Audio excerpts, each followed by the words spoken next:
आज के वीडियो में हम जानेंगे दिल्ली का वो भूला बिसरा रहस्यमय इतिहास जिसे बहुत कम लोग ही जानते हैं। ऐसी बातें जिनमें से कुछ तो आप जानते होंगे, लेकिन कुछ पर शायद विश्वास करना थोड़ा मुश्किल हो, क्योंकि तोड़ मरोड़ कर जिसके अस्तित्व को ही बदल दिया गया हो, उसकी सच्चाई पर भला कौन विश्वास करेगा।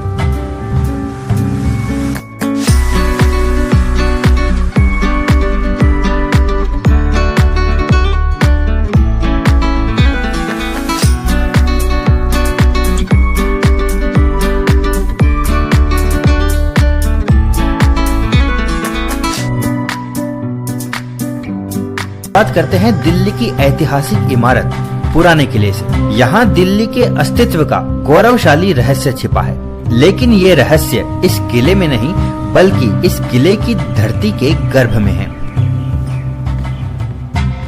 इस रहस्य को जानने से पहले हम इस किले के इतिहास पर एक नजर डालते हैं। नई दिल्ली में यमुना नदी के किनारे पर स्थित है दिल्ली का ये पुराना किला, जिसका निर्माण शेरशाह सूरी ने 1538 से 1545 के बीच करवाया था।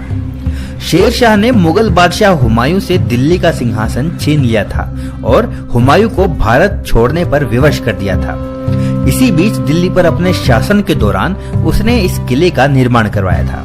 इतिहास में पढ़ाया जाता है कि उसने ये किला 1533 में हुमायूं द्वारा स्थापित दीनपनाह नगर को ध्वस्त करके बनाया था, लेकिन ये अधूरा सच है, क्योंकि जिस नगर को इतिहास में हुमायूं द्वारा स्थापित बताया जाता है, उस स्थान पर नगर तो हुमायूं से भी हजारों वर्षों पहले से विद्यमान था, जिसका केवल नाम बदलकर हुमायूं ने दीनपनाह कर दिया। और ये नाम उसने इसलिए बदला क्योंकि ये नगर हिंदुओं के लिए बहुत मायने रखता था।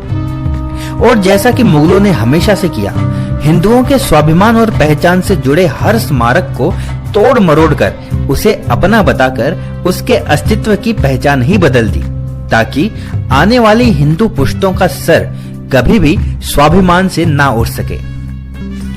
बाद में शेरशाह सूरी ने भी यहीं पर अपना किला बनवाया, ताकि इस खास जगह को सिर्फ उसके लिए याद किया जाए। तो ऐसी क्या विशेषता है इस नगर की जो ध्वस्त होने के बाद भी हिंदुओं के लिए विशेष महत्व रखता है? इस किले का इतिहास आज से भले ही केवल 474 साल पुराना हो, लेकिन जिस पौराणिक नगरी की मिट्टी ने इस किले की नींव को थाम रखा है, उसका इतिहास महाभारत काल से प्रारंभ होता है।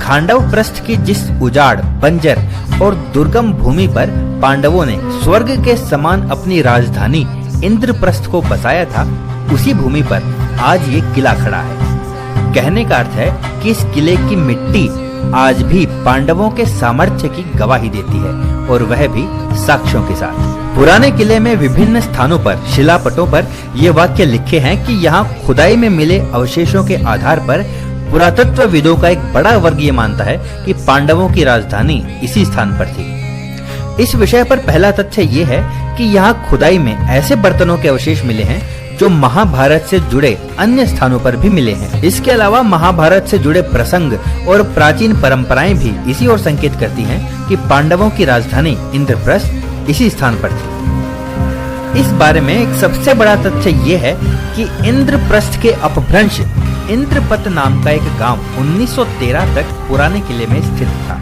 राजधानी नई दिल्ली का निर्माण करने के दौरान अन्य गांवों के साथ उसे भी हटा दिया गया था। लेकिन क्या महाभारत का इंद्रप्रस्थ केवल एक छोटा सा गांव भर बन के रह गया था?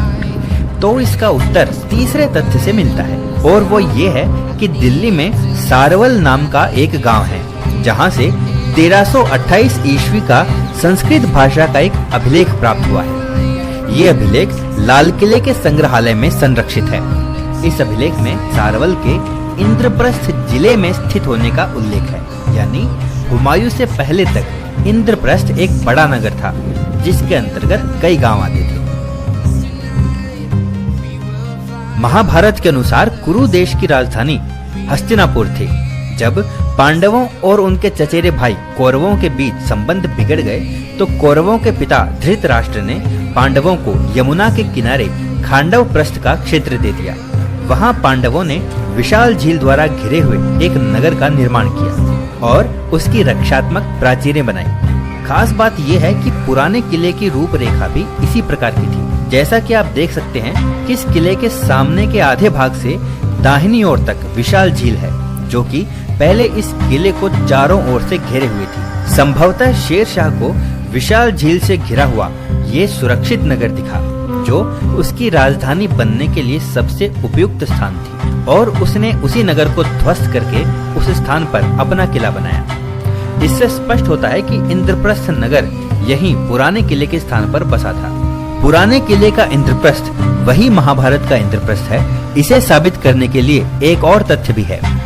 जब पांडव कौरवों के साथ जुआ खेलते हुए इंद्रप्रस्थ तथा अपना सब कुछ हार चुके थे और वन में भटकते हुए भावी महायुद्ध की तैयारी कर रहे थे, तब युद्ध से पहले श्री कृष्ण युधिष्ठिर का शांति प्रस्ताव लेकर कौरवों के पास गए और कहा कि पांडवों को राज्य के लिए केवल 5 गांव दे दिए जाएं तो ये युद्ध रुक सकता है। इस पर दुर्योधन ने पांडवों की 5 गांवों की मांग को ठुकराते हुए कहा था कि मैं सुई की नोक के बराबर भूमि भी नहीं दूंगा, और आखिरकार महाभारत का युद्ध हुआ। जिन 5 गांवों की मांग पांडवों ने की थी, उनको इंद्रप्रस्थ पर शासन करने के दौरान पांडवों ने ही बसाया था, और इन 5 गांवों के नाम के अंत में उन्होंने प्रस्थ शब्द रखा, जिसका अपभ्रंश होकर आज पत हो गया है। महाभारत के अनुसार इन 5 गांवों में से पहला गांव है पांडवों की राजधानी इंद्रप्रस्थ, यानी आज की दिल्ली। दिल्ली में आज जहां पुराना किला है, वहीं पर इंद्रप्रस्थ नगर था। दूसरा गांव है पांडुप्रस्थ, यानी आज का पानीपत। ये जगह भारत के इतिहास में बहुत महत्वपूर्ण स्थान रखती है, क्योंकि यहाँ भारत के इतिहास की 3 बड़ी लड़ाइयाँ लड़ी गई।